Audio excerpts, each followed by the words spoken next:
Isidro, donde hay edificios de 20 pisos, de 15 pisos, ¿no? Yo imagino que en San Isidro, cuando hay un sismo fuerte, todas las calles van a estar llenas de gentes. Porque fácil en un edificio pueden albergar hasta 5.000, 1.000 personas que laboran en esos edificios, ¿no? Hay una alta densidad poblacional.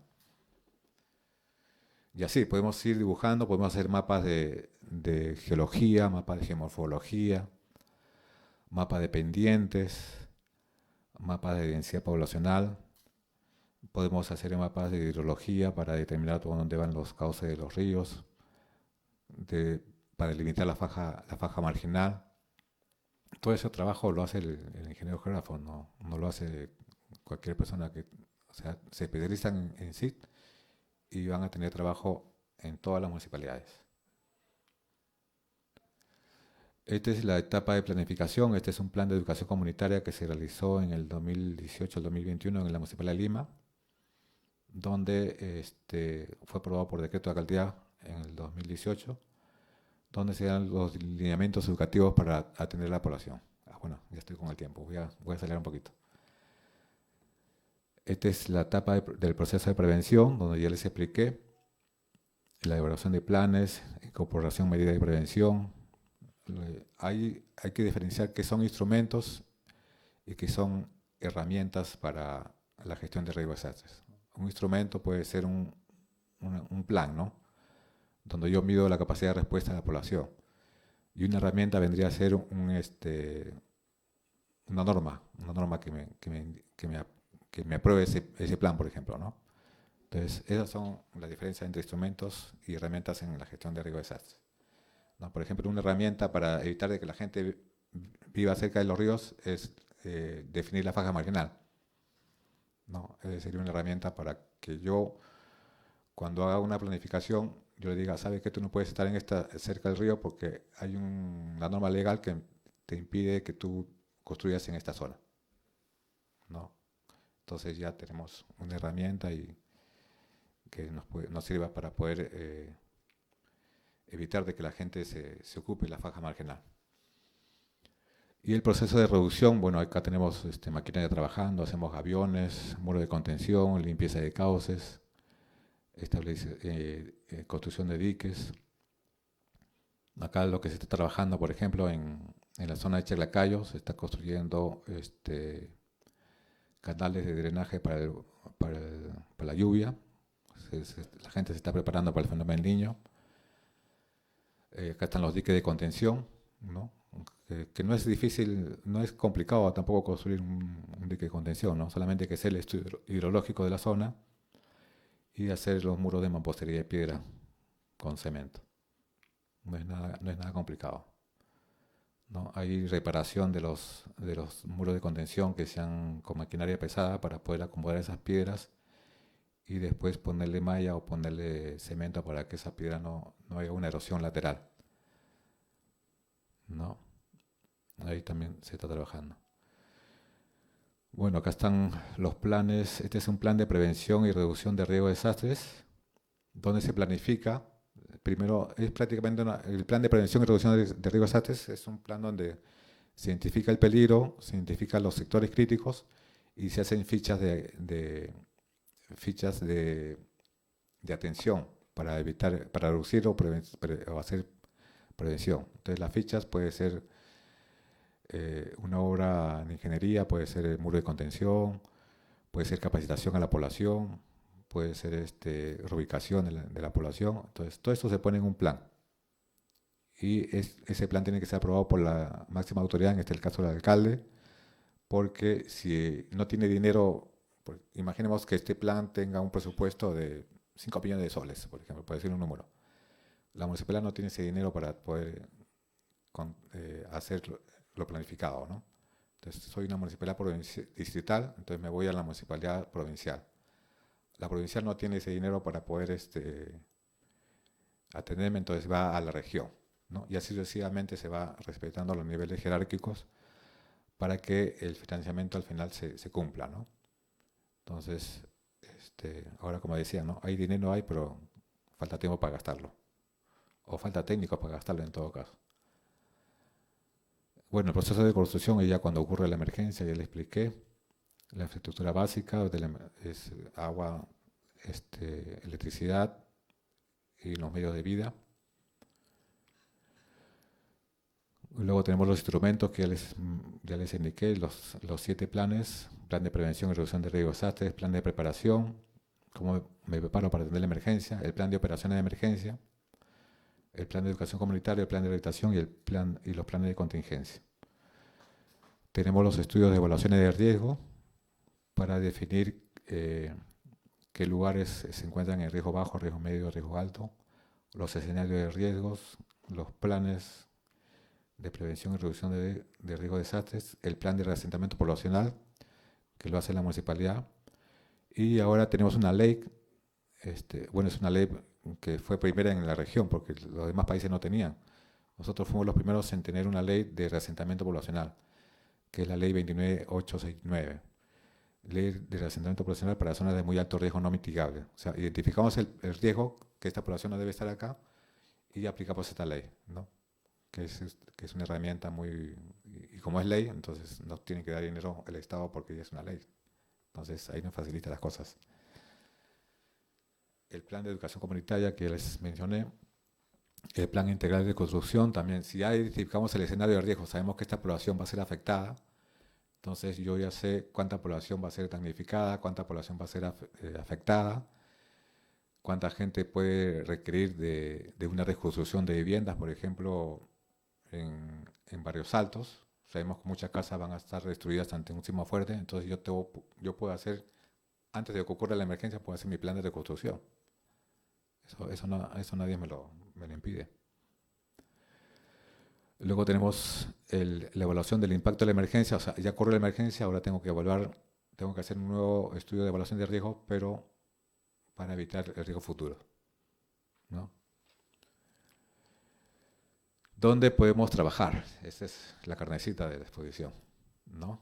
En todas las municipalidades. El ingeniero geógrafo está en todas las municipalidades a nivel nacional. Tenemos 1.800 municipalidades a nivel nacional. En todos los gobiernos regionales ha salido una norma, una ley que todo gobierno regional debe contar con una oficina de gestión de riesgo de desastres. En todos los ministerios, porque todos los ministerios tienen oficina de defensa nacional y gestión de riesgo de desastres. Y sus organismos descentralizados de los ministerios, ¿no? Por ejemplo, COFOPRI también tiene bastantes geógrafos ahí que ven el tema de planificación y el tema de riesgos. En las ONGs, ¿no? Yo estoy trabajando para una ONG PREDES y permanentemente tengo consultorías. En el sistema de Naciones Unidas he trabajado en el programa de Naciones Unidas para el Desarrollo, he trabajado para el Programa Mundial de Alimentos, ¿no? Y haciendo consultorías de gestión de riesgo de desastres. En empresas privadas, en empresas inmobiliarias, consultoras de proyectos de inversión, constructoras medioambientales, en las empresas mineras. En fin, el campo del ingeniero geógrafo es muy amplio. Y ustedes que están saliendo, egresando, tienen un amplio... Ya la cancha ya está ya pareja, ya el camino está trazado, ustedes solamente tienen que seguir el camino, o si quieren seguir otro camino, también el camino se hace andando, ¿no? Entonces tienen que abrir su camino para que así ustedes puedan tener un futuro mejor y que el país desarrolle con seguridad y sin riesgos, ¿no? Muchas gracias.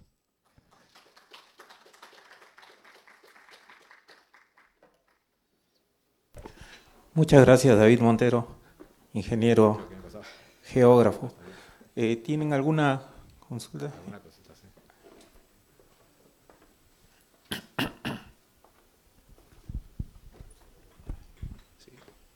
Buenas tardes, ingeniero. Mi pregunta sería sobre la reubicación de los asentamientos humanos en las periferias de Lima, ¿no? Porque he estado escuchando que tienen proyectos así para poder reubicar en regiones, ¿no? Pero viendo el caso de Lima ahora, las zonas periféricas están como muy amontonadas, ¿no? Y no tienen servicios básicos y la gente sigue viniendo ahí por oportunidades de trabajo, ¿no? Acá en Lima. Entonces, ¿hay algún proyecto para que pueda mejorar la reubicación en las zonas de la periferia de Lima? Aquí en Lima es un poco, es difícil, porque tenemos que tener la zona de reubicación se le llama la zona de acogida, ¿no? Entonces tenemos que buscar una zona de acogida, tenemos que tener sociólogos, porque si vas a reubicar una población, esta población tiene que ir con su medio de vida. O sea, si tenía su bodeguita, tiene que ir con su bodeguita. Si trabajaba en un colegio cercano, también esa persona tiene que ir al trabajo a una zona cercana. Entonces, la zona de acogida es todo un proceso que puede llevar más de un año, porque primero tienes que identificar tu zona de riesgo, tienes que declararlo zona de riesgo no mitigable, o sea, de zona de alto muy riesgo, concientizar a la población de que su vida está en peligro, buscar la zona de acogida, esa zona de acogida también trabajar con la población de alrededor, porque hay gente que no quiere que venga otra gente de afuera, ahora con la migración, que hay migración no deseada como los extranjeros. Entonces hay esta gente que también que es renuente a que venga otra población, o que el terreno está destinado para un parque, por ejemplo, ¿no? Este es mi parque, este es mi área libre, acá no puede vivir gente. Entonces, aquí en Lima es bien difícil que se haga un proceso de reubicación. Lo que sí hacemos es el proceso de reducción de riesgos. O sea, a la población que está asentada en laderas, por ejemplo, que es la zona más peligrosa, se les instruye en construir su vivienda segura. Ya no que haga pírrica, sino que haga con muros de concreto. Que la casa ya lo rellene con desmonte, sino que haga un relleno planificado, un relleno controlado, ¿no? Entonces, ese trabajo se está haciendo y el trabajo de reubicación del asentamiento poblacional es más que nada en las zonas, en los centros poblados del interior del país, donde sí hay espacios libres, ¿no? Que hay chacras, hay zonas donde el riesgo es mucho menor, ¿no? Entonces el Estado va, les puede comprar el terreno a un determinado señor para que se haga un proceso de reasentamiento. El Ministerio de Vivienda les dota con módulos de vivienda y hace un trabajo de concientización a la población para que les diga que el lugar de acogida donde hoy ustedes van a estar tiene mejores condiciones de vida desde el lugar donde estaban antes. No, es un proceso que sí dura bastante tiempo, entonces eso está en la ley, que primero lo determina la municipalidad, luego hace su plan de reasentamiento, lo gestiona ante la región, se busca la adquisición del terreno de acogida y luego el Estado ya, el Ministerio ya le pone todos los servicios, ¿no? Con el Ministerio de Vivienda. Es el trabajo que se hace. ¿Alguna otra pregunta?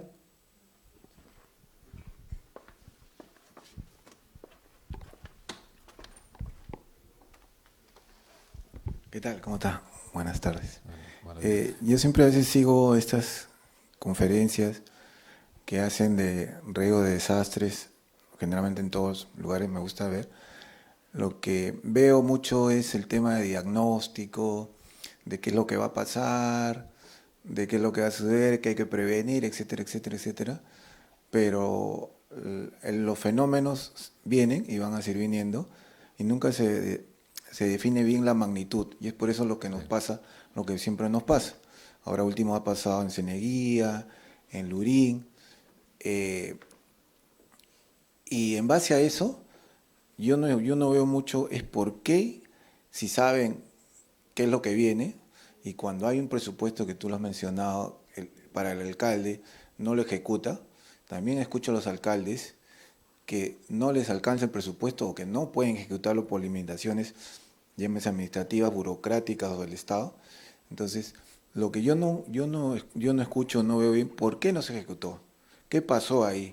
¿Por qué no se llega a ejecutar los presupuestos? El ANA ahorita está devolviendo dinero, pero ¿qué pasa, no? ¿Qué pasa? ¿Por qué no logramos ejecutar? Si tú dices que regresa, se gastan, los municipios regresan dinero, pero ellos te dicen que no, por sus motivos. Entonces, debería haber más involucramiento para saber qué pasa. Va a pasar ahora, que vienen los huaicos, va a seguir los mismos problemas. Y para recuperarse necesitas inversión, para hacer un puente nuevo, para hacer cualquier parte de rehabilitación o reconstrucción, necesitas dinero. Y eso es lo que menos falta, aunque todo el mundo dice que hay. Lo único que se ve y lo más rápido es la descolmatación, ¿no? Limpian el cauce del río y de ahí no hay más. El último ejemplo, el terremoto de Chincha, de Ica, creo que fue. Hasta ahorita están sin rehabilitación. Entonces, Sí, sí, sí.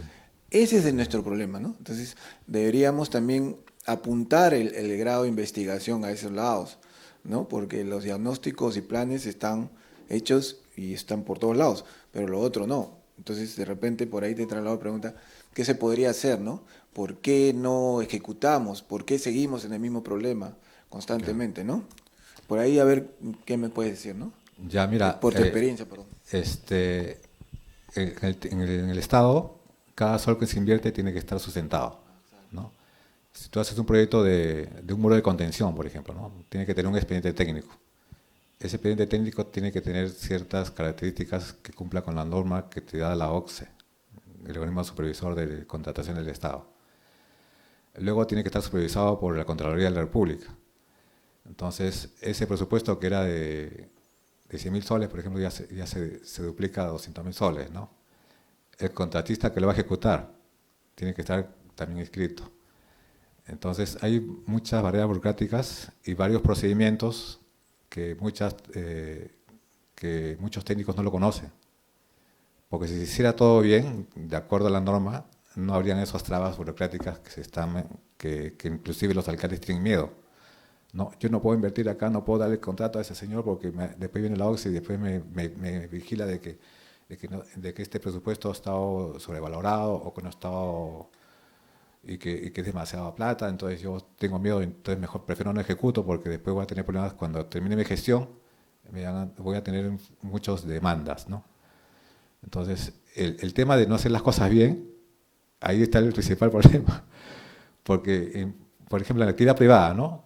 La actividad privada te cuesta mucho menos, por ejemplo, estos muros de contención que yo he presentado están costando pues 150.000 soles, ¿no? Y me estoy haciendo 3 muros, o sea, cada muro me sale 50.000 soles y pagando el personal, ¿no?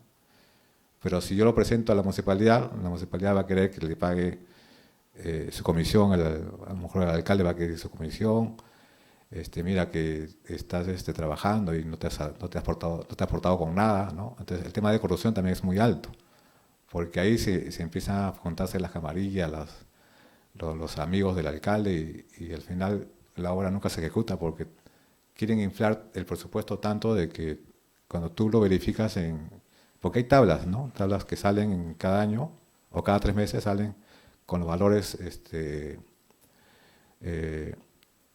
con valores ya fijos, ya de cuánto te va a costar una mano de obra, por ejemplo, ¿no? Cuánto le vas a pagar al técnico por poner que sea un tomacorriente, ¿no? Cuánto sale. Todo eso se va a una tabla en Excel y se hace un cálculo de rendimiento, cálculo de materiales y cálculo de tiempo. Entonces tú no le puedes pagar tampoco a un señor que te ponga un interruptor todo un día de trabajo, ¿no? Entonces esas cosas van ya en el diseño del trabajo ya va todo en forma ordenada, ¿no? Entonces la etapa de planificación es una etapa que dura casi igual a la etapa de la ejecución, porque yo para hacer un proyecto bien tengo que contratar pues, un ingeniero civil, un arquitecto, tengo que contratar un economista para que me haga las cosas bien. Entonces, ese equipo de gente, por ejemplo, no lo tienen en las municipalidades. No tienen un organismo supervisor de obras. Yo, en la Municipalidad de Lima quería poner yo la comisión encargada de obras, quería hacer yo en defensa civil, pero nunca me dejaron. A pesar de que hice la planificación, todo con economistas, con todo, para que estas obras de prevención se ejecuten de la mejor forma, ¿no? Y el alcalde no tenga problemas, pero al final tuve otros problemas que no se pudo hacer. Entonces, esa etapa de la planificación, de hacer la obra, porque hasta el clavo lo tienes que presupuestar. Cuántos clavos, todo tiene que estar debidamente planificado. Y esa planificación va con el presupuesto. Una vez que tienes el presupuesto aprobado, y lo licitas y cualquier persona lo puede ejecutar, cualquier contratista. ¿No? Ahí es donde te preocupas ya porque ya está todo planificado, ¿no? Hasta el clavo que vas a poner. Pero el tema es de la improvisación, ¿no? Ahora estamos en una etapa de emergencia. No, yo estoy en emergencia, yo quiero hacerlo en emergencia, dice, ¿no? Ya contrátame a fulano y tal, contrátame ya. ¿Quién tiene maquinaria? ¿Quién tiene carros? Ya, contrátame a esa gente. Entonces, hacen la obra de emergencia, hacen la presión, y después viene la Contraloría y dice, mira, tú no has hecho así, tú no has hecho eso, tú no has hecho eso. Y es el miedo también, ¿no? De los alcaldes de no creerse o hacer las cosas mal, ¿no? A la improvisada. ¿no? Como estamos acostumbrados. Esa sería parte de la respuesta, ¿no? Sí, claro, la idea, perdón. Claro, justamente estamos de acuerdo, ¿no? La idea que acá los muchachos que se están formando, adicionalmente que empiecen a hacer estos estudios de diagnóstico, generalmente ya hay muchos. O sea, llegar al punto donde estamos conversando, ¿no? O sea, aterrizar todo y facilitarles. Si yo voy a ir si yo trabajo en una municipalidad y quiero contratar a uno de estos muchachos, me van a decir lo que ya sé, y la población muchas veces sé. Entonces, quiero que me ayuden más bien en cómo encarar los proyectos, que ellos también sepan de proyectos, sepan de hacer un presupuesto para ver cómo puedo poner un puente, cómo hago una canalización. Porque no solo decirme qué es lo que tengo que hacer, ¿no? Porque eso ya está, pues ya lo sé, ¿no? Entonces tú mismo estás diciendo, hay que saber procesos de la OCE, cómo hacer las convocatorias, cómo hacer los reglamentos, cómo evitar que de repente hacer una malversación de fondos o direccionar hacia amigos, etcétera, etcétera. Entonces, ese concepto sí ayudaría mucho que los muchachos empiecen. Por eso me refería a Claro, que sí. avancemos un poquito más. Sí, sí, Es por una eso. recomendación, avancemos un poquito más de lo que ya está. Por eso, los ¿No? muchachos, no, ustedes como geógrafos no deben quedarse solamente en el tema de Claro. la geografía, ¿no? Entonces, Exacto. también tienen que estudiar lo que es un poco de ingeniería civil, un poco de arquitectura, un poco de electricidad, de todo un poco, porque el geógrafo es multidisciplinario. Sí. Buenas, ¿qué tal?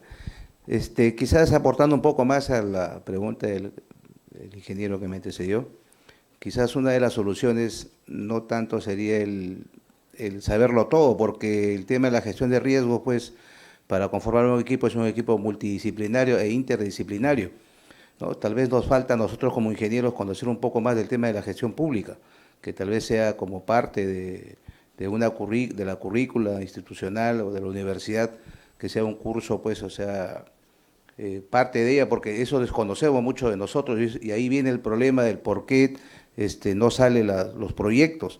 Estuve escuchando en radioprogramas hace 2 días el tema del fenómeno del Niño que ya se viene, sobre todo estaban hablando de la zona de Trujillo, de las quebradas. Hasta el momento, por ejemplo, si hay un X presupuesto, no llega ni al 20% de su ejecución para ver el tema del tema de reconstrucción que están haciendo en esos lugares, ¿no?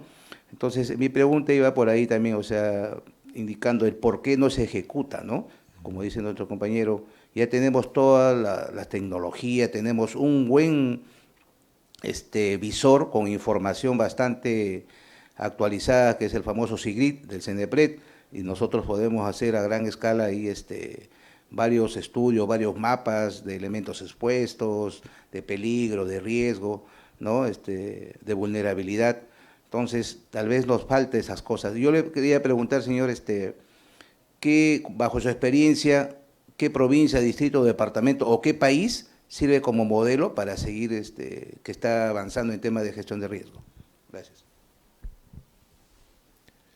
En la región, estoy hablando acá en Sudamérica, Colombia es uno de los países que tiene avanzado la gestión de riesgo de desastres.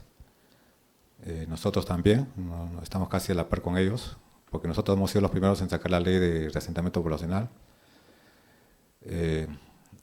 Chile está en el tema sísmico, está muy avanzado, porque ellos han sufrido pues, el mayor sismo de la historia mundial, ha sido en Chile en el año 66.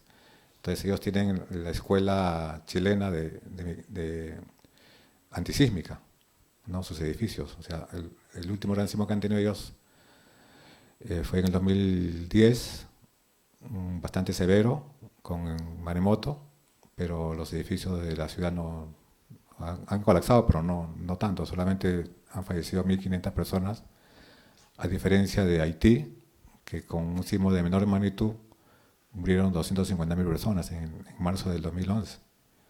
Entonces estamos hablando de un país pobre, de Haití, con otro más o menos desarrollado como es Chile, que tiene una escuela de antisísmica, ¿no? Entonces, en Chile no hay tanto de huaicos, no hay tantas inundaciones, ¿no? Como tenemos nosotros. Colombia sí tiene porque la geografía es muy similar a la peruana.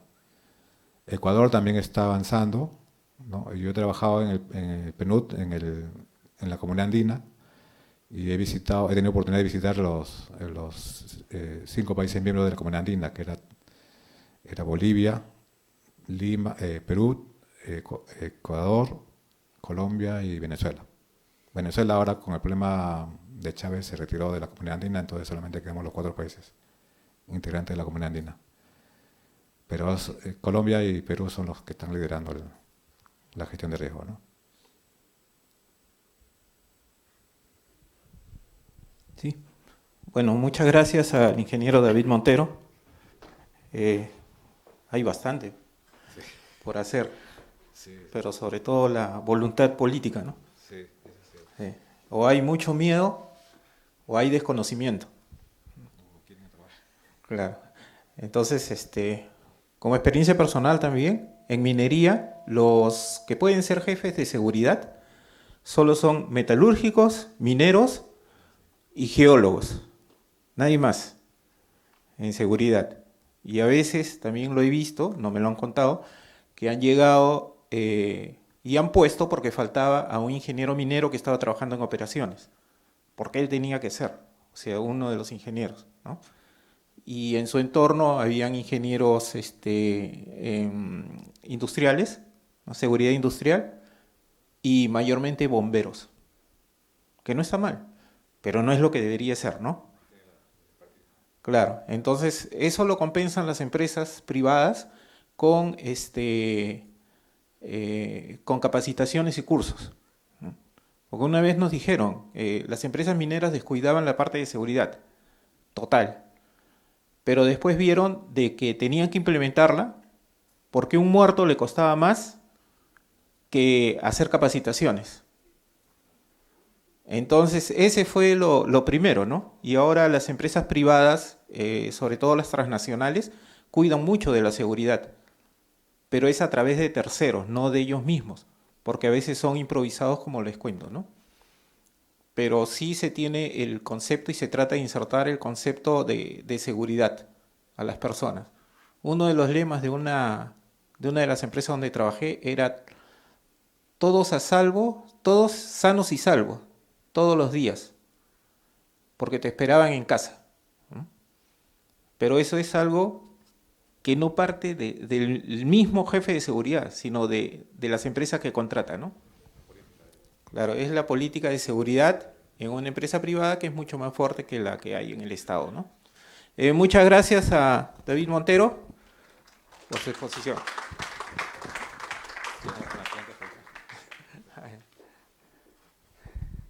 Ahora, como parte del programa,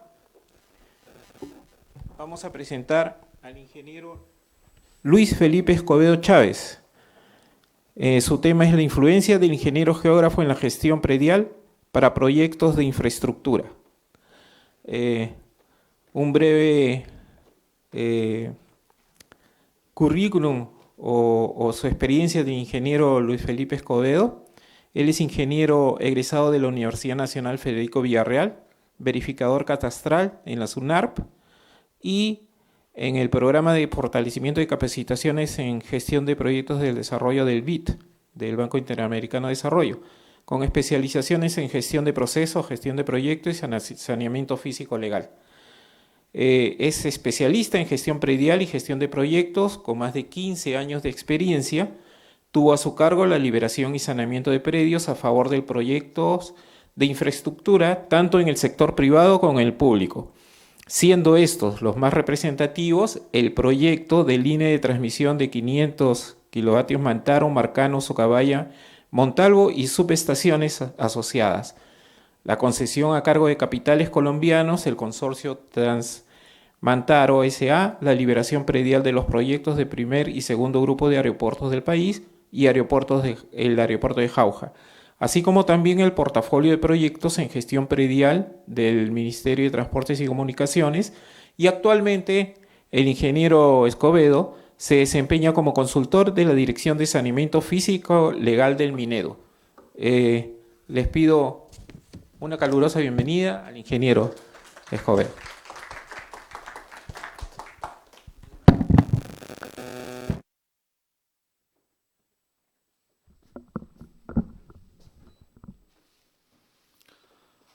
Bueno, primeramente agradecer a Dios este espacio que tenemos hoy, el día de hoy aquí. Segundo, también agradecimientos a la Junta Directiva del capítulo de Ingeniería Geográfica y desde luego a ustedes, colegas y público en general. Pues bien, hoy vamos a tratar de poder compartir conocimiento, experiencias que de cierta manera puedan ser de utilidad hacia ustedes. Pues iniciamos.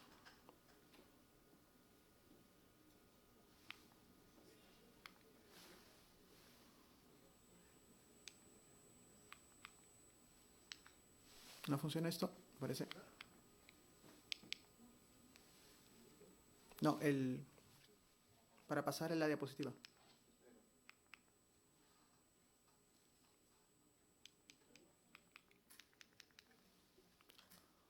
¿Me apoyas, por favor, con el puntero? Gracias.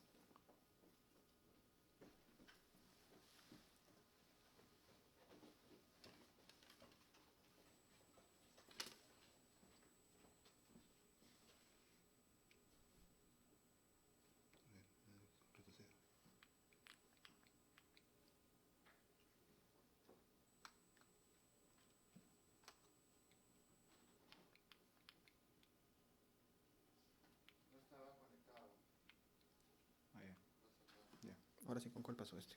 Sí. Ahora sí. Bueno, como bien el ingeniero que me antecedió, pues ya describió un poco de la experiencia profesional que cuento. Como bien lo manifestó, pues cuento con una certificación PM4R Professional del Banco Interamericano de Desarrollo. Pues esto es básicamente relacionado a gestión de proyectos. Como bien lo manifestó, soy ingeniero geógrafo de la Universidad Nacional Federico Villarreal. Soy verificador catastral, certificado por la SUNAR, especialista también de bienes estatales, certificado por la SBN y actualmente con una maestría en Project Management, gestión de proyectos. Aquí básicamente mi experiencia consta en poder ver el punto de vista predial, inmobiliario, y adherirlo a lo que viene a ser gestión de proyectos. Es decir, ya damos luces de que el ingeniero geógrafo, desde la formación que tiene, porque pues llevamos también cursos de gestión de proyectos, puede liderar proyectos de estas magnitudes. Como pueden ver en mi trayectoria, he liderado proyectos en el sector privado de una línea de transmisión. Un proyecto de línea de transmisión, un electroducto. Es un proyecto, el proyecto ahorita que es considerado uno de los más grandes que tiene el país, desde Huancavelica, que va transmitiendo energía desde Huancavelica, del departamento de Huancavelica hasta el departamento de Moquegua. Son 1000 kilómetros de longitud que tiene este proyecto. Fue algo bastante satisfactorio para uno y evidentemente el equipo que estábamos viendo este proyecto. Esto es en el sector privado. Hace poco pues fui coordinador de la cartera de proyectos del Ministerio de Transporte e inicialmente estuve a cargo de la coordinación de proyectos aeroportuarios, básicamente del Ministerio de Transportes dentro de la Dirección de Disponibilidad de Predios, en la cual pues tuvimos resultados. Y evidentemente esto debe ser algo nato de un líder, pues dar resultados, ¿no? O sea, un líder evidentemente puede tener el mejor perfil que pueda tener uno. Pero si no tenemos resultados, evidentemente esto no va a ser llevadero. Entonces creo que un aspecto fundamental es poder dar resultados, ¿no? Y demostrarlos evidentemente de manera constante y periódica. Bueno, es un poco ya lo que ya bien lo habían manifestado. Bueno, iniciamos. Aquí vemos un mosaico de imágenes que de cierta manera, pues, primero apreciamos por ahí una carretera, una línea ferroviaria, un gasoducto, un electroducto que básicamente consta de una torre de tensión con líneas de transmisión y la faja de servidumbre, de seguridad, un aeropuerto y un proyecto de defensas ribereñas. ¿Qué tienen en común? Pues que son proyectos de infraestructura. Pero ingeniero Escobedo, dirán ustedes, nosotros no somos civiles, nosotros somos ingenieros geógrafos. Sí, yo les diré puntualmente, el ingeniero geógrafo tiene mucho que ver. ¿Y cómo así? A ver, si tendríamos un botón que de cierta manera nos permita poder retroceder 15 años o 20 años, esas fotografías básicamente no estarían como están. Estaríamos viendo básicamente terrenos, dígase terrenos rústicos, descampados, una lotización de repente, de parcelas rústicas. Esto es lo que vemos aquí, el conjunto de imágenes nos muestra proyectos ya materializados, ya objetivamente ya realizados, ejecutados y en operación, y en muchos casos de mantenimiento. Y en esta línea de ejemplificación podemos darnos cuenta de que un proyecto, para que pueda materializarse, para que pueda ejecutarse, necesariamente se tienen que hacer las liberaciones del caso. O sea, gestionar la liberación de esas áreas para los fines de los proyectos de infraestructura. ¿Y quién lo hace? ¿Quién tiene esa visión territorial? Evidentemente el ingeniero geógrafo. Porque básicamente partiendo de su especialidad, ¿no? Digamos en saneamiento físico legal, en sistemas de información geográfica, en cartografía, en catastro, evidentemente este conjunto de especialidades pues va a permitir coadyuvar a que esto se pueda lograr, contar con la liberación del caso. Entonces ahí tenemos palabra clave, proyecto de infraestructura. Ahora, ¿cómo está formado en sí un proyecto de infraestructura? En mi experiencia, allá por el año 2014, con el consorcio Transmantaro y la consultora en la cual yo trabajaba, pues venía un colombiano acá al Perú, evidentemente con todo su equipo, la empresa era de capitales colombianos, el PM, bueno, aclarando, PM no es lo que le viene a la cabeza en este momento, sino es PM es Project Management o gestor de proyectos. Evidentemente el gestor de proyectos está a cargo del proyecto, valga la redundancia, a su cargo, y evidentemente tiene un equipo tras de él.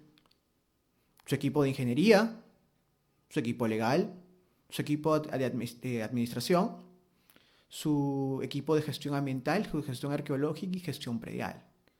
Todos estos puntos que podemos apreciar son necesarios e importantes e ineludibles en un proyecto.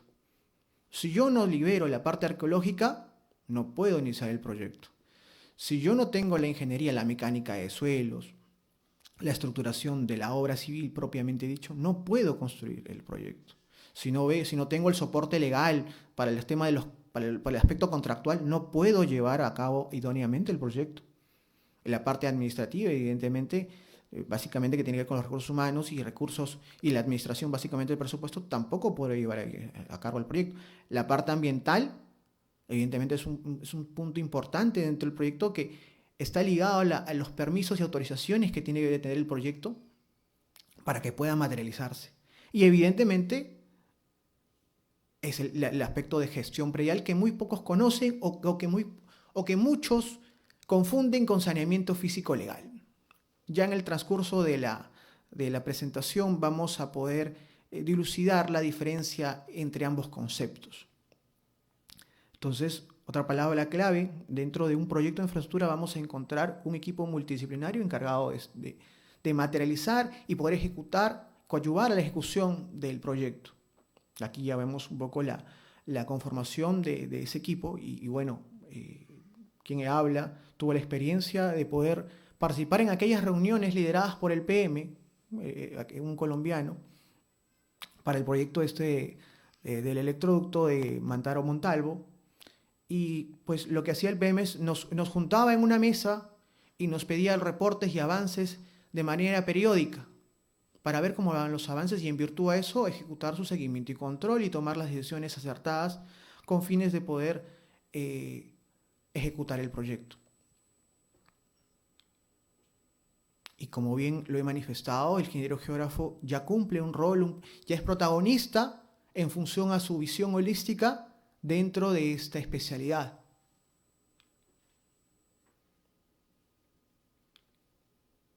Pero ingeniero, hasta el momento, ¿qué cosa es gestión predial? Pues aquí les presento un concepto que es básicamente afín a esta especialidad. Pues nos dicen que es el conjunto de procesos y acciones interdisciplinarias, porque tampoco no solo interviene el ingeniero geógrafo, sino también otras especialidades, que coadyuvan a contar con las áreas necesarias a favor de la ejecución de los proyectos de infraestructura basado en la liberación de predios e interferencias. Es decir, que sobre un proyecto va a haber evidentemente un área definida, ¿no? Esta va a estar en hectáreas y va a tener un perímetro y va a caer sobre un espacio geográfico. Sobre ese espacio geográfico vamos a justamente encontrar, ¿qué cosa? Predios e interferencias.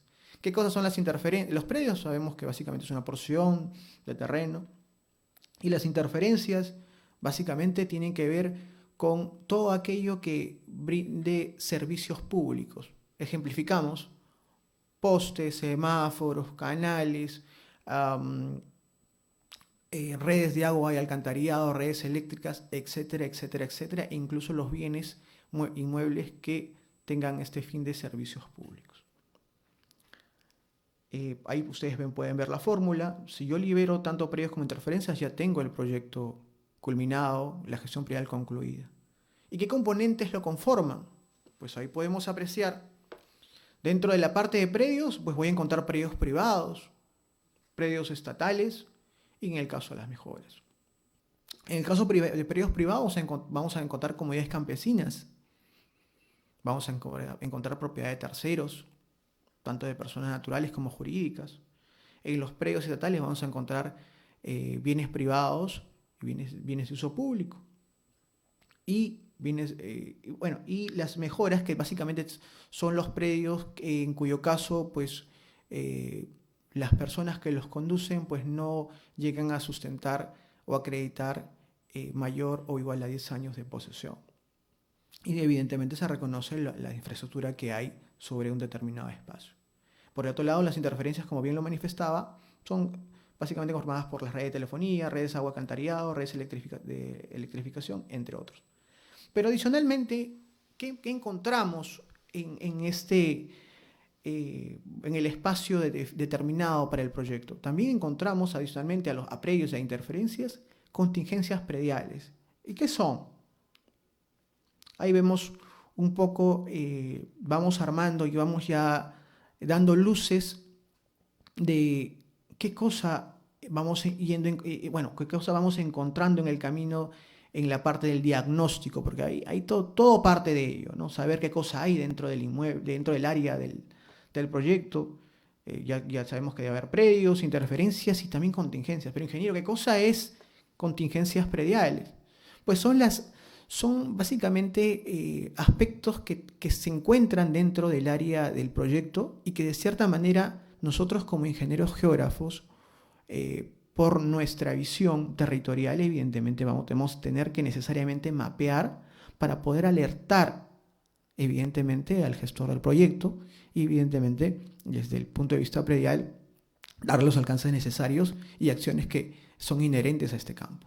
Por ejemplo, podemos encontrar que dentro del área del proyecto hay una área natural protegida y evidentemente eso es intangible. Corresponderá alertar al gestor de proyectos que esa área debe ser pues suprimida, debe ser retirada porque realmente no podemos pasar la ley por alto. Evidentemente podemos encontrar concesiones mineras. Bueno, las concesiones mineras básicamente es un derecho que lo solicita un tercero, una persona jurídica, al Ministerio de Energía y Minas. Esta concesión no le da derecho al uso del suelo, claro está, pero es una alerta para saber si sobre esa área existe algún trámite u autorización que de cierta manera se esté ejecutando algún tipo de obra relacionada a la minería, ya sea en su etapa de exploración, de extracción o incluso cierre. Entonces, para nosotros es importante saber si hay este tipo de cruces porque evidentemente tiene que alertarse en su debido momento. Ahí tenemos concesiones mineras, los proyectos de certificaciones ambientales, a lo que estaba comentando. También podemos encontrar patrimonio cultural y restos arqueológicos, y eso evidentemente nos alerta el Ministerio de Cultura. Recursos hídricos, fuentes de agua, ojos de agua, la misma faja marginal que establece el ANA, la Autoridad Nacional del Agua.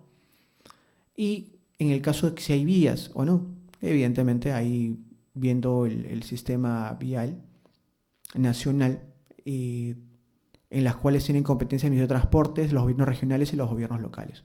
Básicamente lo que de cierta manera pretendemos es hacer un mosaico de las propiedades, interferencias y las contingencias prediales que se van encontrando. En el lado izquierdo, en color naranja, podemos apreciar esto, lo que vengo mencionando, ¿no? Las comunidades campesinas, las comunidades nativas, eso es en la parte predial, las parcelas agrícolas, básicamente las servidumbres y concesiones, que eso también se inscriben a registros públicos, y los predios privados, ¿no? A ver, bueno, dada mi experiencia, pues puedo dar fe de que la gestión predial llevada a cabo tanto en el sector privado como en el público no se hace de la misma forma. En el privado, evidentemente, corresponde a ellos cumplir con el contrato que les obliga a indemnizar a todos los predios afectados, evidentemente a sus titulares, y llegar a acuerdos armoniosos para que estas áreas estén liberadas, o sea, estén disponibles para la ejecución del proyecto. Y para ello, evidentemente, vamos a tener que recurrir a una serie de pasos. A grandes rasgos vamos precisando la fotogrametría, que es básicamente, actualmente ya está en su apogeo, con tecnología RPAs y con soporte terrestre de equipos receptores como un GPS diferencial. La idea es de este ejercicio es contar con una ortofoto, que es básicamente lo que ustedes pueden apreciar en el lado derecho. ¿Y para qué me sirve esta ortofoto, ingeniero? Es la radiografía del lugar, saber qué cosa hay. El Google Earth está tomado con el satélite. Es una fotografía tomada desde el espacio. Esta fotografía está tomada entre 100 a 150 metros de altura. Por lo tanto, hay mayor precisión. ¿Y qué más me permite contar esta ortofoto, este raster? Pues tener un método de medición indirecta. Si yo esta ortofoto ya procesada y llega a mis manos y realizo las mediciones tienen un margen de error entre 15 centímetros a 30. Las 15 generalmente las que están cerca al centro de la foto, del raster, perdón, y 30 centímetros cerca a los bordes. Básicamente por la metodología empleada. Pero esto para nosotros es de suma importancia porque me permite poder tener este método de medición indirecta, saber cuánto mide los predios, saber si es que voy a hacer una rectificación de áreas cilinderos de un determinado predio que yo vaya a encontrar producto del diagnóstico. Y de cierta manera me va a servir a tener esta radiografía panorámica del terreno o el área del proyecto. Entonces ahí en muchos casos se comienza fotogrametría o topografía. En el segundo punto vemos el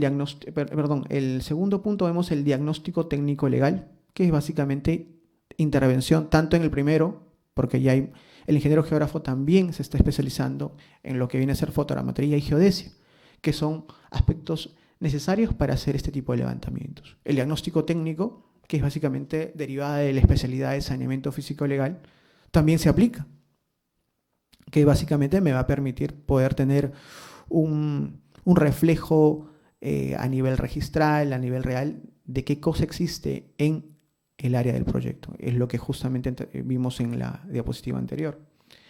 En el punto 3, si es cierto, el ingeniero geógrafo no es un especialista en tasaciones, lo puede ser porque eso es el poder certificarse como tasador requiere una serie de capacitaciones y lo puede lograr. Yo particularmente conozco el tema de tasaciones, conozco el reglamento nacional de tasaciones, sé leer un informe técnico de tasaciones, he observado informes técnicos de tasaciones, he incluso propuesto cambios normativos relacionados a este aspecto.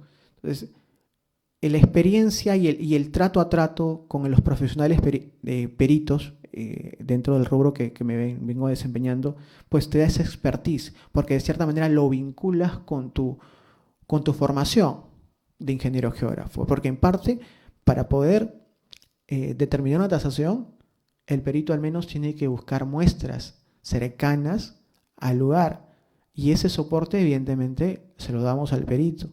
Y en el camino vamos haciendo coordinaciones y vamos nutriéndonos, haciendo un feedback de cómo es este expertir de él, ¿no? Entonces, poco a poco podemos ir empapándonos también de este tema. Catastro, que es un punto importante, y también donde el ingeniero geógrafo se ha desarrollado y ya viene desarrollándose en este campo, que básicamente consta en el inventario físico de los bienes e inmuebles de una determinada zona, ¿no? Que en este caso se trata de poder, ok, ya sé qué cosa hay en el área del proyecto, ya sé que existe, cuántas propiedades existen, cuántas contingencias hay, cuántas interferencias hay, pero necesito contrastar esta información con campo, porque esto es a nivel de gabinete. Entonces, esa información del catastro es necesaria para poder complementar la información. Evidentemente, el estudio de títulos, eso que lleva un poco va de la mano con el expertise legal. El abogado aquí evalúa la documentación legal, evidentemente con el soporte técnico del ingeniero geógrafo, de ser el caso. La elaboración de expedientes, ya ir ordenando desde un marco lógico los antecedentes del predio que se va a compensar o indemnizar, se va armando.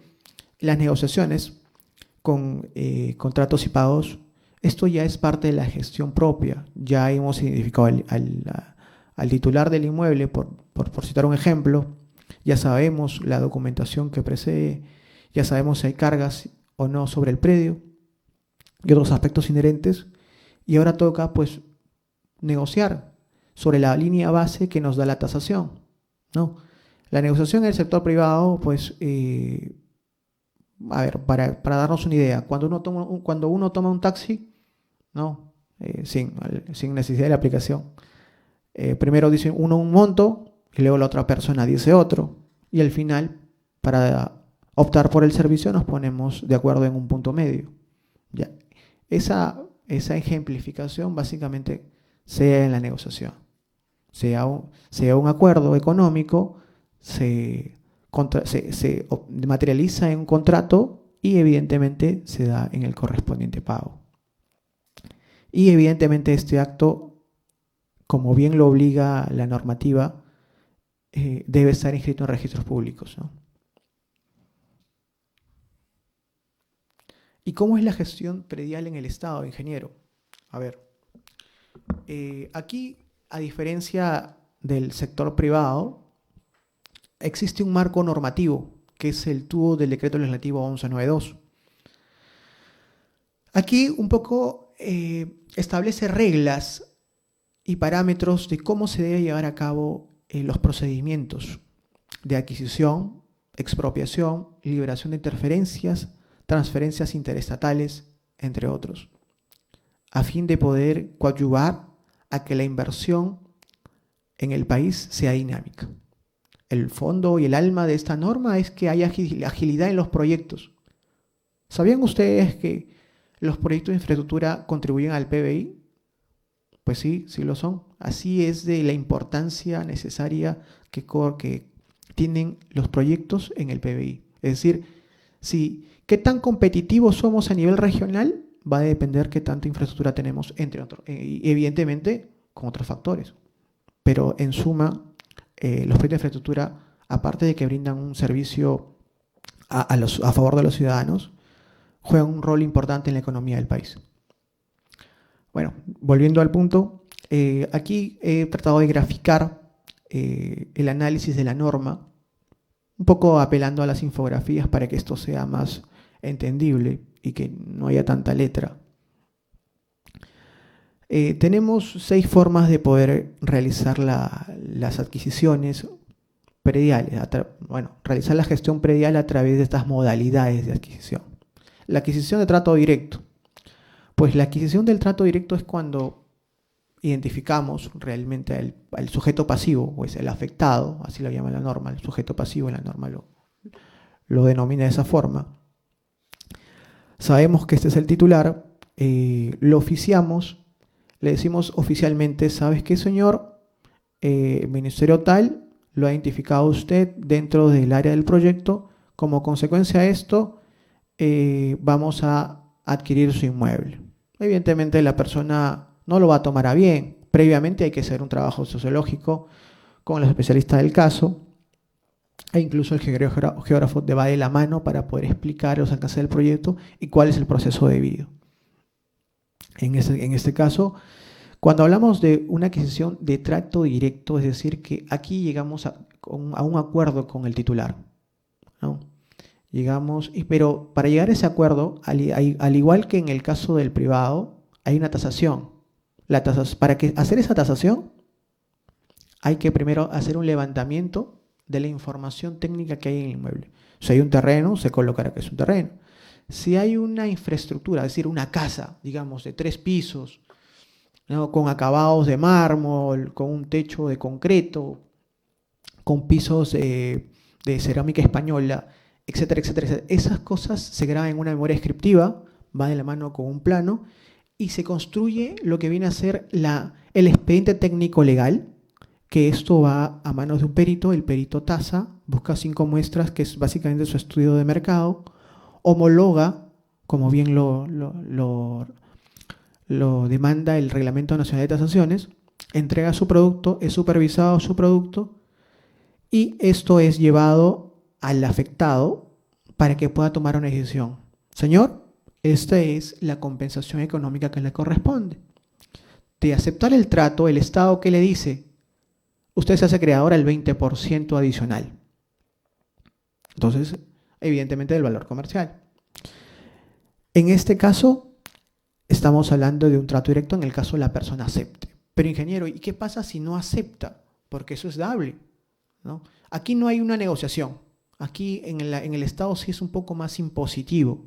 Es decir, no hay margen de negociación, no estamos hablando de una negociación, es totalmente ajeno a la negociación. Aquí el Estado le presenta la tasación, se acepta 20%. Si no, como vuelvo a repetir, estamos hablando de un aspecto expropiatorio. Es decir, el Estado va a hacer las acciones correspondientes para poder retirar a la persona, y para ello realiza el pago, hace un depósito al Banco de la Nación, deja el valor solo de la tasación, y para este caso la persona ya perdió ese incentivo del 20%. Así es, ahí es como lo pueden ver en la parte azul, ya estamos hablando de una parte expropiatoria. Las transferencias interestatales es básicamente poder solicitarle a la SBN, quien administra los bienes estatales, decirle: SBN, este es un predio que recae dentro de mi proyecto y necesito que me lo transfieras a título gratuito. Y básicamente se arma un expediente y se realiza la transferencia interestatal, que es a título gratuito. La liberación de interferencias básicamente consta en poder realizar la gesta necesaria para poder hacer el retiro o reubicación de los elementos que se encuentren dentro del área del proyecto, dígase los postes, canales, todos los elementos que tengan que ver con las EPS, las empresas prestadoras de servicio. Las compensaciones económicas, esto usualmente se usa en lo que viene a ser proyectos de reconstrucción con cambios, donde se le da una compensación previa para que pueda dejar el inmueble, y posteriormente entramos a la etapa del procedimiento regular. El reconocimiento de mejoras es cuando la persona no ha reconocido, no ha acreditado ser titular, y como consecuencia de ello, solo se le reconoce básicamente la infraestructura que ha hecho sobre el inmueble, ¿no?, y la expropiación que ya lo he mencionado. Adicionalmente, en el marco de la 1192, existe la ley 3230, e incluso en el marco de la 1192 establece ya la intervención del verificador catastral. El verificador catastral es el profesional que de cierta manera da fe que que el polígono se encuentra debidamente georreferenciado y evidentemente hace un informe sobre esta casuística y complementa a los documentos que forman parte del expediente. Y, ingeniero, ¿qué cosa hay que hacer para poder ser verificador? Bueno, primeramente rendir un examen y cumplir con ciertos requisitos que te pide la SUNAR, entre ellos ser profesional colegiado. Entre ellos está el ingeniero geógrafo, el arquitecto, el ingeniero civil, me parece el ingeniero topógrafo también, el ingeniero agrícola. Ellos son los que están facultados para poder ser verificadores catastrales. Aquí vemos el proceso dentro de la gestión predial en el Estado, en la cual todo lo que vemos resaltado en amarillo es de intervención del ingeniero geógrafo. Fíjense que gran parte de todos los procesos que conlleva este proceso, estoy tratando de hacer un desglose del trabajo, de los aspectos más relevantes de gestión predial, en los cuales se puede ver que en gran parte hay intervención del ingeniero geógrafo, netamente. Entonces, vemos que la influencia que el ingeniero geógrafo ejerce sobre esa especialidad es significativa. Y aquí hago un paréntesis en el cual pues muchos creen que saneamiento físico legal es lo mismo que gestión predial. Y quizás por un tema de desconocimiento o poca difusión de este campo. Saneamiento físico legal, como pueden ver, es un proceso dentro de la gestión predial. Es decir, que para poder, digamos, darle un adecuado enfoque a la gestión predial, hay que tener en cuenta que mi negocio no es, en términos comerciales hablando, claro, no es el saneamiento. Mi objetivo puntual es liberar el inmueble, no sanearlo. Porque al fin y al cabo, todo eso, todos los predios que se encuentren dentro del área de proyecto van a transformarse finalmente en un solo predio. Así que no me puedo ir desgastando. Sí tomar decisiones estratégicas, porque no podemos saltarnos la normativa, y que el ingeniero geógrafo debe plantear en dar las alternativas adecuadas. Ahí tenemos justamente la parte de cartografía, es decir, básicamente la parte de cartografía automatizada, que tenemos información, los ingenieros geógrafos, la fotogrametría, que ya he comentado, con el uso del RPAS. Cuando estuve en el año 2014 trabajando con este consorcio colombiano, aquí vinieron a Colombia, vinieron de Colombia acá a Perú una empresa, la cual hizo la fotogrametría de toda la línea, los 1000 kilómetros. Ellos hicieron una avioneta. Para el 2014 ya la llamaron topografía aerotransportada, ¿no? Ellos tienen un avance significativo en este campo y lograron realizarlo y pues nos pasaron el archivo .sw con una grata precisión. En el caso del acondicionamiento gráfico, es decir, que toda la información derivada de los registros públicos, sabemos que no viene con una precisión adecuada. O sea, todo lo que se haya registrado en registros públicos presentan ciertos defectos, como desplazamientos, a veces no presentan coordenadas, y otros defectos básicamente de índole técnico. Entonces, esta información evidentemente tiene que ser aterrizada y contrastada y corregida en el conocimiento cartográfico, que es una especialidad que pocos conocen y que de cierta manera no se viene aplicando.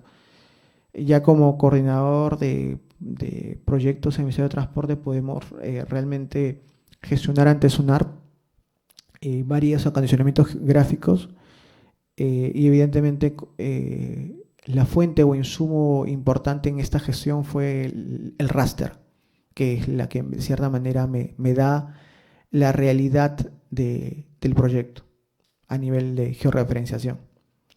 La cartografía del proyecto y la base de datos GIS. Aquí ya estamos compilando la información gráfica y alfanumérica de cada predio a través del GIS. el empadronamiento tipo catastro. Los CBC es el certificado de búsqueda catastral que se tiene que gestionar ante SUNAR. Y el informe verificador que ya lo he manifestado. El estudio de títulos, que básicamente el análisis técnico legal que corresponde tanto al abogado como al ingeniero. La gestión de la publicación en caso que lo amerite. Se oficia, como bien manifesté, al sujeto pasivo o al afectado, se hace una notación preventiva, y otros más para no estar leyendo la diapositiva, podemos apreciar ahí. El proceso es sumamente extenso y complejo.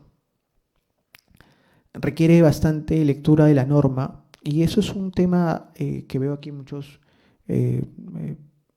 profesionales, estudiantes también creo, que de cierta manera debemos reflexionar. El hecho de nosotros ser ingenieros y recurrir constantemente a las matemáticas y a la tecnología no nos exime a poder leer. El ingeniero geógrafo debe estar preparado para poder dar soluciones, y muchas de las soluciones a veces están del lado normativo. Complementariamente a tu enfoque, a tu visión profesional, lo complementas con la lectura de las normas y claro está, un buen juicio. Y esto de la mano de una buena redacción. O sea, lamentablemente donde he estado, nos tilden a los ingenieros como no saber escribir, por Dios. O sea, nosotros llevamos primaria, secundaria, universidad, y que nos tilden de esa forma realmente... a mí me preocupa mucho. Yo sí me he preparado en temas de redacción. Debemos saber redactar, saber leer y poder expresar nuestras ideas de una manera idónea, congruente. Para eso debemos estar preparados. Nosotros somos los responsables de poder generar el perfil y el prestigio del ingeniero geógrafo. Entonces, como bien siempre digo, uno solo se recomienda, y al momento de recomendarse, se viene trabajando en el perfil del ingeniero geógrafo, que hasta ahorita no es muy conocido. Hace poco, como empresa, les comento, fui a una presentación por un cliente de una empresa importante de generación eléctrica a San Isidro. Expuse básicamente el servicio que me pedía. Bueno, como también, no sé si lo he mencionado, pero soy gerente de Consult Grant Ingeniería, es mi empresa, en la cual pues nos dedicamos justamente a este rubro. Y me tocó exponer el servicio que ellos requerían, que tenía que ver con el diagnóstico técnico legal sobre un área de proyecto que ellos tenían. Salió pues el CEO de esta empresa y el PM, el Project Management, a escucharme. La exposición fue muy sobresaliente, y al final me preguntaron, ¿qué es el ingeniero geógrafo? O sea, hemos hablado acá de fotogrametría, me gusta mucho porque en realidad para ellos era algo nuevo ver algo así. Nunca antes habían utilizado fotogrametría, nunca habían tenido en sus manos un raster, y más aún relacionarlo a lo que se viene haciendo usualmente. Solamente habían visto planos en 2D. Y les comencé a explicar nuestra visión, nuestro protagonismo que debemos tener en todos estos años, donde básicamente los egresados, mayoritariamente, por no decir los únicos, es la Vía Real y San Marcos.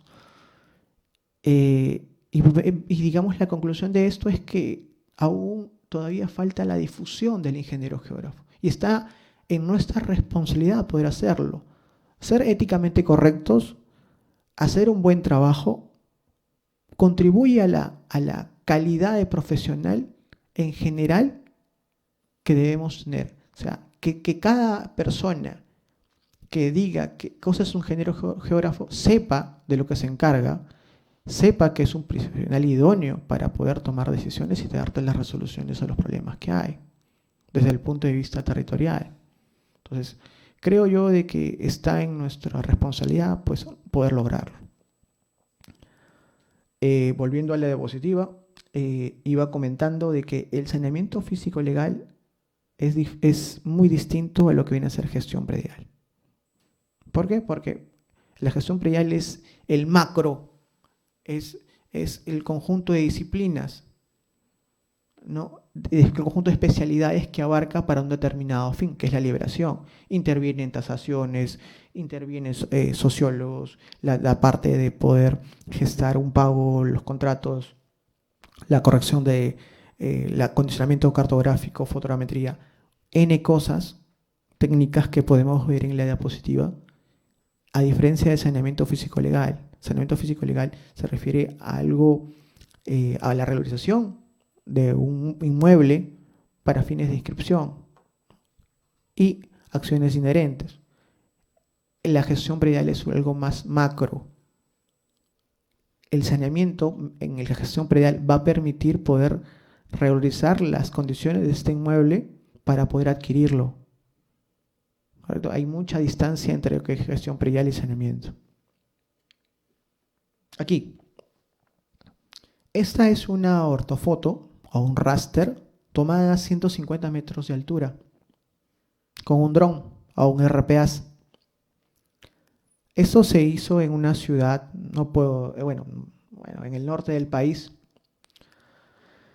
en la cual podemos ver en la parte superior que encontramos, es la información registral. Vamos a emular qué es la información registral. Es un poco la ejemplificación que he tratado de dar con esta diapositiva. Si vemos en la parte superior, vemos parcelas agrícolas y predios o una lotización en la parte inferior, ¿no? En la parte inferior vemos que la lotización comparada con la parte de abajo presentan ciertos desplazamientos, ¿no?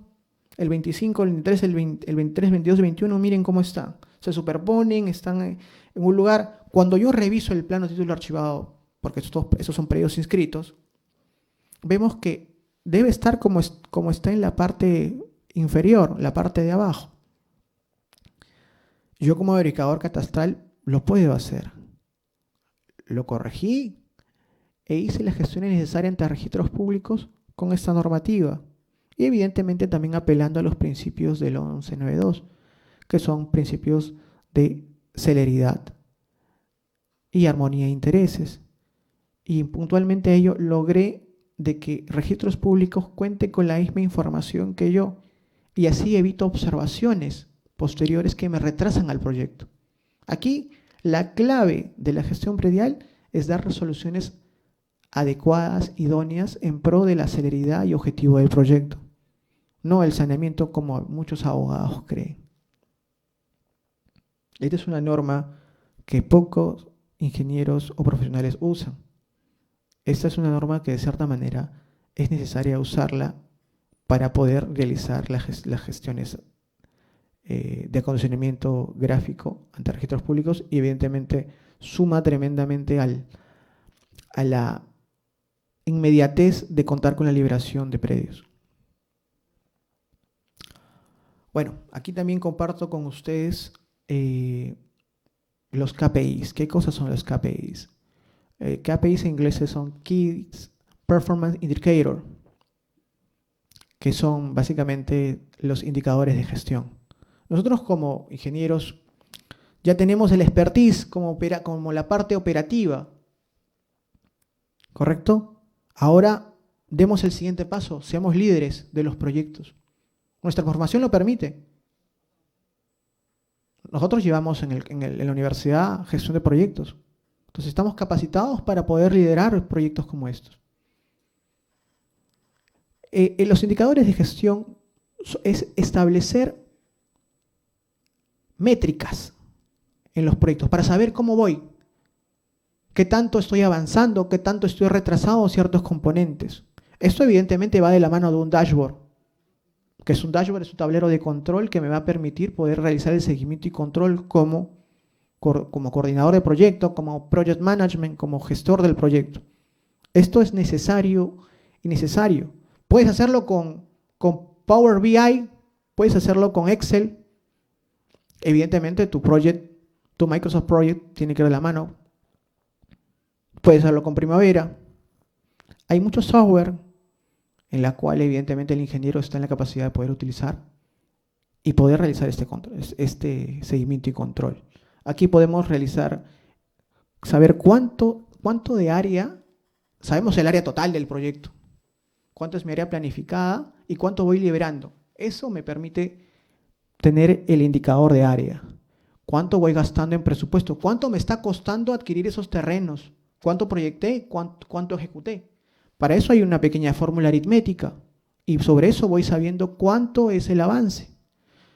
Los predios que se entregan en custodia a otra área, ya sea en tu área de patrimonio, para saber cuántas voy pasando ahí, cuántos pagos voy realizando a las personas afectadas, cuántas inscripciones se han hecho a registros públicos, cuántas interferencias voy liberando, cuántos predios en cantidad, porque una cosa es área y otra cosa es cantidad, saber cuánto voy avanzando. Entonces, esto puede ir de la mano de la parte gráfica y la parte tabular. Esto es básicamente una infografía que refleja ello. Pero de cierta manera tenemos que tener en claro. Es una herramienta, este es un aspecto importante dentro de los principios de gestión de proyectos como Project Management. Dentro de lo que viene a ser Project Management, quien de cierta manera da la pauta a los lineamientos a nivel internacional de la gestión de proyectos es el PMI, el Project Management Institute, que de cierta manera cada cierto tiempo saca lineamientos, el PMBOK. Ahorita están en la versión 7, donde da ciertos dominios para poder realizar la adecuada gestión de proyectos, portafolios y programas. Las características de la gestión predial, como bien hasta el momento lo hemos manifestado, se comprende necesariamente dentro de un proyecto de infraestructura. En la medida que haya un proyecto de infraestructura, va a ser requerida la gestión predial. El punto número 2, ¿el objetivo cuál es? La liberación de predios e interferencias en un plazo determinado. Como todo proyecto, tiene un inicio y un fin. ¿Correcto? Es un aspecto temporal. Por lo tanto, las decisiones que se tomen deben ser adecuadas para poder llegar en el cronograma debido. ¿Requiere un análisis técnico legal? Claro que sí. Del abogado principalmente y del técnico. En este caso, el ingeniero geógrafo también lo ejerce. Los arquitectos, he conocido arquitectos, ingenieros geógrafos, ingenieros forestales, agrícolas, que están inmersos en este campo. Pero evidentemente tenemos la ventaja de poder tener esta visión holística, esta visión integral del territorio, que nos favorece a diferencia de repente otras profesiones. Cuenta con un equipo interdisciplinario. Intervienen el ingeniero geógrafo, interviene el abogado, el sociólogo, el administrador, el contador, porque acá también las adquisiciones que se hagan, al menos en el Estado, están sujetas a un impuesto a la renta. Entonces necesitamos necesariamente un contador, es una especialidad aparte. Un comunicador, un perito tasador, como bien lo manifesté. Es un conjunto de varias disciplinas. Toma decisiones estratégicas. Pues claro, como bien lo he manifestado, poder tomar decisiones basadas en el principio de gestión de proyectos es lo ideal. Usa equipos y herramientas tecnológicas, sí. Puede usar herramientas como Somo Software, el CAD, el GIS, Primavera, MS Project y los software para el procesamiento de la fotogrametría, entre otros. También apelamos a las plataformas digitales. Cuando estuve en el Ministerio de Transporte, traté de poder continuar un trabajo que ya había sido en su momento realizado, que era contar con una plataforma, un visor geográfico, el cual donde se podía visualizar todos los proyectos del ministerio, cuánto es lo que se iba avanzando, relacionarlo a eso a una estadística. Todos esos aspectos dejé avanzado. Bueno, no sé en qué habrá quedado, pero esperemos que sí, siga avanzando. Y evidentemente también propuse una plataforma virtual en la cual, como ustedes han podido ver, este proceso es extenso y el no poder tener control de cada uno de los procesos me limita de saber cómo vamos. Entonces la idea era poder, dentro de esa plataforma, poder mapear estos procesos y saber cuánto tiempo se ha invertido en cada uno de ellos y sobre eso tomaron decisiones. Esperemos que aún lo estén continuando. Eso ya depende del tema político y la gestión actual. Comprende procesos, como ya lo hemos visto. Requiere una valorización para poder determinar cuánto es lo que cuesta para poder realizar la indemnización de los predios afectados. Comprende una transacción, es decir,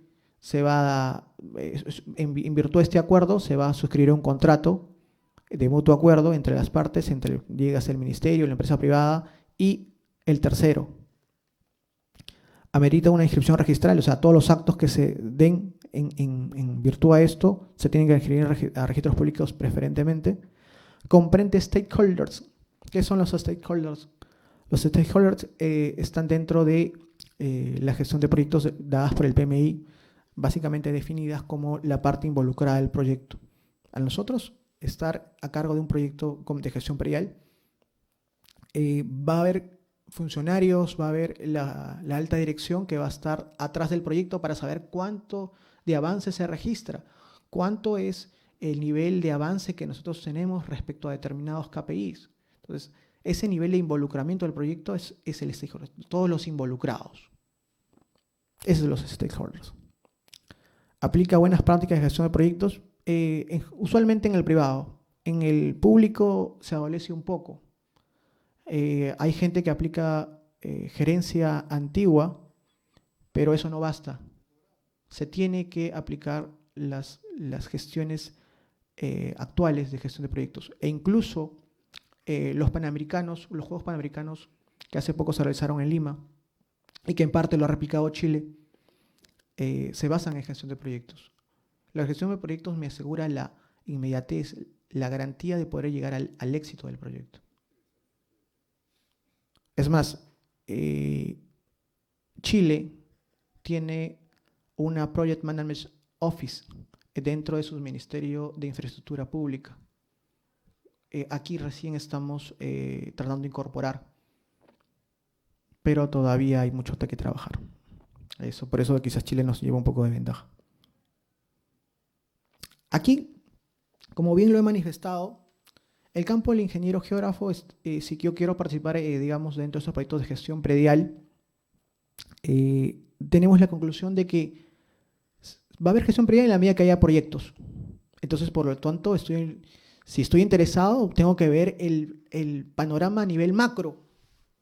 Entonces, por lo tanto, necesito saber cómo vamos a nivel de país en materia de proyectos de infraestructura.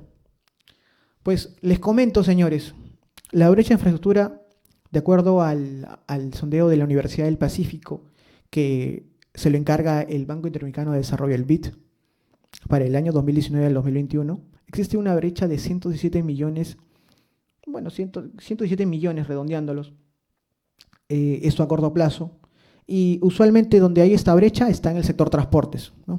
Con un poquito, casi 36 millones de soles. Ahora, dada esta brecha, sabemos que es lo que nos cuesta. La brecha es básicamente, permítame este término, el hueco que existe para poder nosotros tener la infraestructura idónea en el país. Esta es la brecha que existe. Ahora, ¿qué decisiones se toman a nivel de país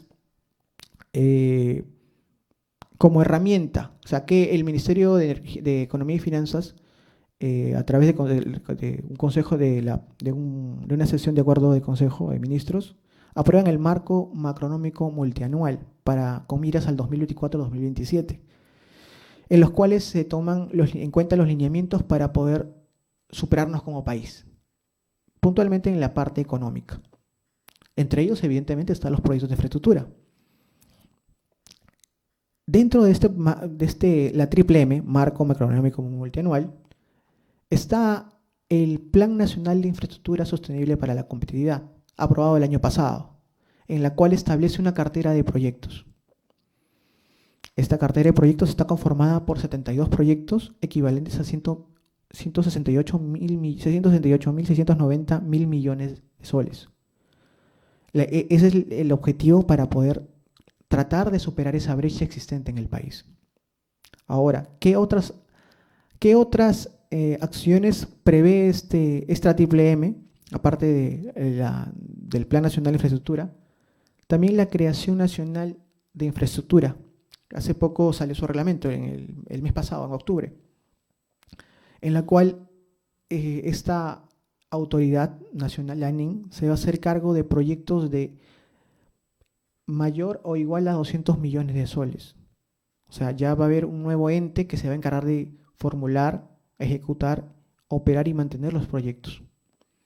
Dentro de seguimos dentro de la triple M, Marco Macroeconómico Multianual, también contempla a que la Proinversión, que es el ente de promoción de la inversión privada, pueda adjudicar al año, bueno, este año, 18 proyectos por un total de 3.4 mil millones de dólares. Entonces, aquí ya vemos un poco el panorama a nivel macro, en la cual podemos saber de que proyectos van a haber. Va a haber demanda laboral, ya sea como profesional dependiente e independiente, sí la hay, y esto se lo estoy dando como manera de insumo. ¿Cuáles son los ámbitos de aplicación? A nivel de infraestructura pública, ahí tenemos las defensas ribereñas, eso actualmente se encarga el ARC, posteriormente se lo hará el ANIN, CEDAPAL. Básicamente les estoy dando el dato de dónde se viene ejerciendo la gestión predial, donde si ustedes gustan pueden evidentemente postular, estar atentos a estas convocatorias si es que es de su agrado o su especialidad involucrarse en estos proyectos. En el campo de energía, en el sector de energía, pues ahí encontramos los proyectos de línea de transmisión para servidumbres, las subestaciones eléctricas, los parques eólicos, los hidroeléctricas. Dentro del sector minero también se requiere gestión predial para sus proyectos. Es decir, todo lo que involucre liberación de predios e interferencias va a haber. Y aquí propiamente estoy dando los sectores claves donde se involucran estos. En el sector transporte, en mi caso he visto todos estos proyectos, esta cartera de proyectos principalmente es lo que viene a ser aeropuertos, carreteras, líneas ferroviarias, puertos, antepuertos, track center, fuentes. Y en telecomunicaciones, bueno, en este caso en el estado lo de Pronatel, la fibra óptica, subestaciones y nodos y transporte y entre otros, ¿no? Bueno, ya sabemos que la gestión predial es diferente de saneamiento. Aquí son los entes que se encargan actualmente de la gestión predial. Básicamente desde un aspecto significativo. El Ministerio de Transportes es el que registra mayores entes.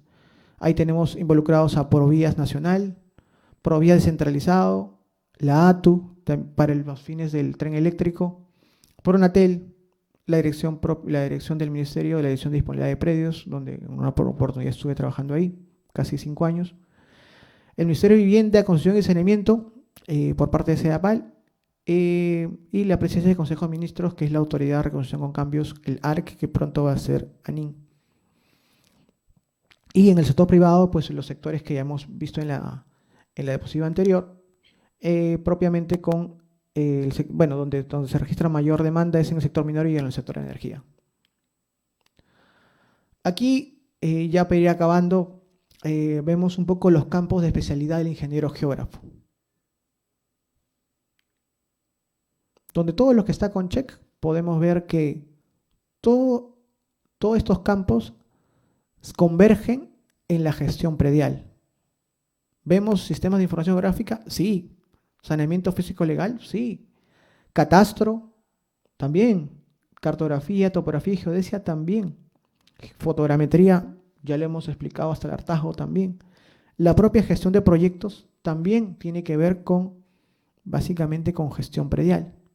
Entonces vemos que hay un campo, es el compendio de especialidades la cual reúne la gestión predial. Entonces, aquí lo que he pretendido lograr es que conozcan un poco más qué cosas es gestión predial a grandes rasgos, que sepan que existe y que es diferente al saneamiento físico legal.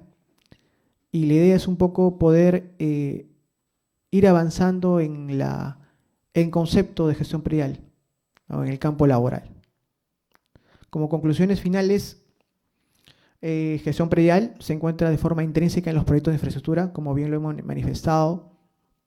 En la medida que haya proyectos de infraestructura, va a haber gestión predial.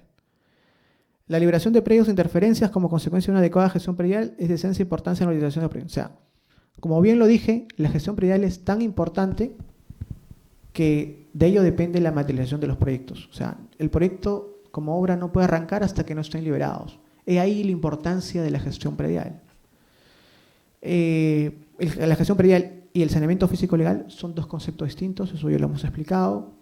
La gestión predial debe ser considerada desde etapas iniciales de planificación desde un proyecto para evitar los retrasos y costos adicionales. Es decir, con la toma de decisiones adecuadas vamos a evitar posibles penalidades que se puedan dar si es que estamos dentro de un contrato.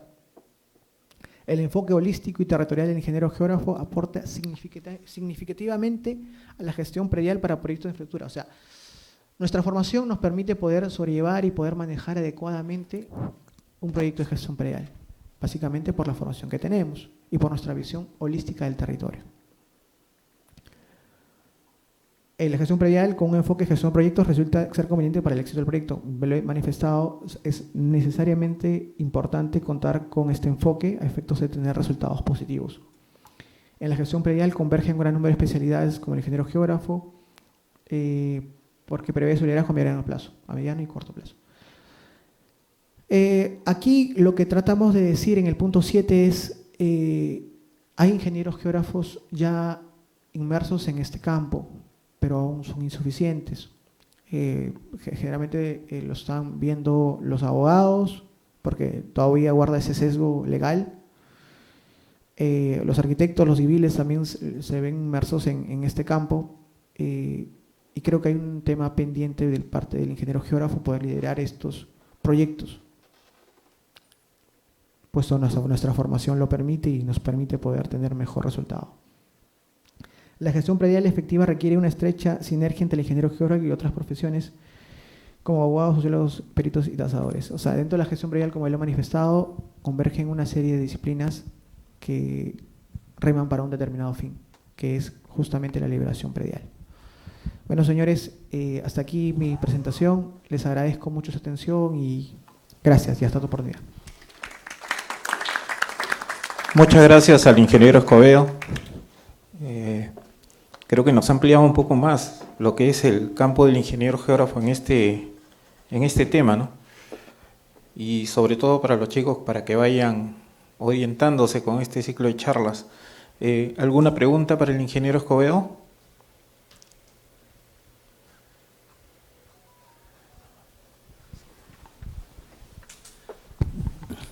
Hola Luis, ¿qué tal? Felicitaciones por tu exposición. Gracias. No más que preguntas, sino que de repente algunos temas de incrementar un poco más el tema con respecto a los jóvenes que van a ser futuros profesionales ingenieros geógrafos. Quien le habla es ingeniero agrónomo y tengo una especialidad en estos temas que ha hablado Luis, pero me gustaría compartir algunas experiencias con los jóvenes. Por ejemplo, se ha hablado con respecto al uso de las ortofotos en el tema de la gestión predial. Muchas veces utilizamos, porque se viene trabajando día a día, este gasto al Estado en la creación o la generación de ortofotos con la finalidad solamente de verlo bajo el plano, pero no le damos un valor agregado al más allá. Por ejemplo, Luis ha hablado con respecto al tema de interferencias, y nosotros podemos ver interferencias aéreas si es que dentro de esa ortofoto o a ese consultor le indicamos que nos dé pues un modelo digital de elevación, ya sea de superficie de terreno, y con estas diferencias diarias yo puedo verificar al menos las interferencias externas y puedo hacer un mejor diagnóstico desde gabinete, lógicamente, para luego ir a corroborar más allá al tema en campo, ¿no? Que me va a costar un poco adicional, no, porque solamente con un par de clics yo puedo indicarle al software que me puede dar esas diferencias de modelos digitales, y no lo solicitamos tal vez por falta de desconocimiento, no sé, ¿no? Entonces ese es por un punto. Por otro punto también, por ejemplo, es igual, como el expositor anterior se le preguntó, bueno, ¿por qué tanto a veces la demora en la liberación o en la ejecución de los proyectos, ¿no?, que se vienen realizando? Muchas veces la demora viene por el tema de registros, que las personas quienes dan el informe técnico a nivel registral muchas veces son ingenieros geógrafos y se pegan mucho al tema de la normativa y no ven desde un punto de vista más expeditivo la situación, ¿no? Tanto así de que el registro nosotros sabemos que es un repositorio de información, ellos no generan catastro, ellos obtienen información de COFOPRI, del PET, y tantas de esas cosas, y esas entidades muchas veces tienen errores que cuando nosotros vamos al campo no se ajusta pues a la realidad física con la realidad registral. Ahí viene el tema del saneamiento físico. ¿Qué hago yo adquiriendo varios predios si que realmente registralmente no está a un 100% en registros? Entonces eso yo no puedo dar al concesionario para que haga una obra. Entonces no solamente es adquirir, sino que se debe inscribir ante registros. Si tengo 3 hectáreas en la realidad física, 3 hectáreas debe estar en la realidad registral, porque de lo contrario voy a tener problemas. Entonces se debe culminar con el saneamiento físico, sí, la gestión, como su propio nombre indica, es macro, pero dentro de la gestión predial tiene el tema de saneamiento físico legal que debe ser consolidado. Por ejemplo, no quiero decir la institución, pero nosotros nos alegramos cuando decimos, ya tenemos tantas transferencias interestatales, ya están las resoluciones, bien, pero ¿se inscribió esa resolución ante registros? No se inscribió. Bueno, esto de aquí, hay varios aristas. Por ejemplo, en el otro punto de vista que veo, muchas observaciones tenemos también ante registros para que en los proyectos que venimos desarrollando, en el hecho de, por ejemplo, de que está mal un vértice, que el lindero está mal, que corríjase, y esas idas y venidas pasan meses, y esos meses acarrean costo, ¿no? ¿Por qué no es que, si recién ha habido en mayo, creo, de este año 2023, había una modificatoria de la 1192 con la 1559, donde Luis indica que es el 20%, ahora ya subió el 10% más adicional para la persona quien está predispuesto a entregar el terreno? Entonces, ¿por qué no es que se trabaja tan igual como lo viene haciendo, por ejemplo, ahorita el Ministerio de Agricultura, a través del PTRT3, ¿no? Que presentan planos utilizando solamente el centroide? ¿Por qué seguimos nosotros presentando para búsquedas o por qué seguimos presentando para inscripciones de independización planos donde hacemos una serie de vértices, de polígonos, y nos demoramos a veces 1 día, 2 días para hacer un plano, si tranquilamente puedo presentar un certificado catastral como lo hace la agricultura, ¿no?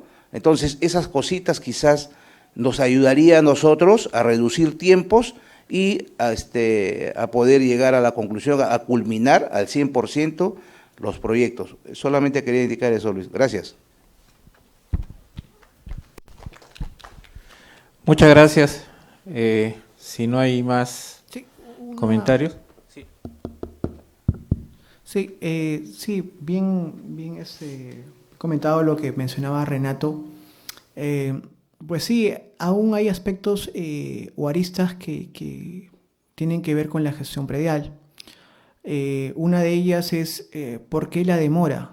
Como bien ustedes han podido ver, el proceso es bastante extenso, y quien les habla en su oportunidad contribuyó en la modificación del marco normativo, el que hace poco salió, en la cual evidentemente como novedades hay el 30% en la medida que entreguen el inmueble.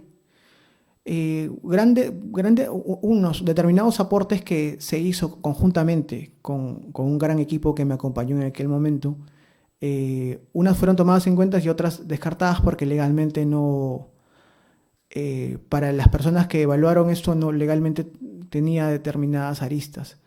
Pero hay que recordar que lamentablemente la gestión predial, al menos en el Estado, está supeditada a un marco normativo, y eso hay todavía mucho por hacer, hay mucho que corregir, mucho que modificar. Los plazos para mí en las publicaciones y en la respuesta del sujeto pasivo son 10 días hábiles en ambos casos. Para mí son sumamente extensos. Ya ha habido un caso similar con el Plan Nacional de Infraestructura pasado, en la cual se preveyó 5 días. Pero ni teniendo en cuenta esa jurisprudencia o esa casuística se pudo bajar. Lamentablemente actualmente siguen con 10 plazos para ambos casos, y eso aún alarga el procedimiento de adquisición. Pero bueno, hay mucho que hacer y hay mucho que trabajar. Muchas gracias, ingeniero Escobedo, por su participación, y en realidad el tema es bastante interesante, ¿no? Le agradecemos y bueno, darle un caluroso aplauso para poder despedir a nuestro expositor. Gracias.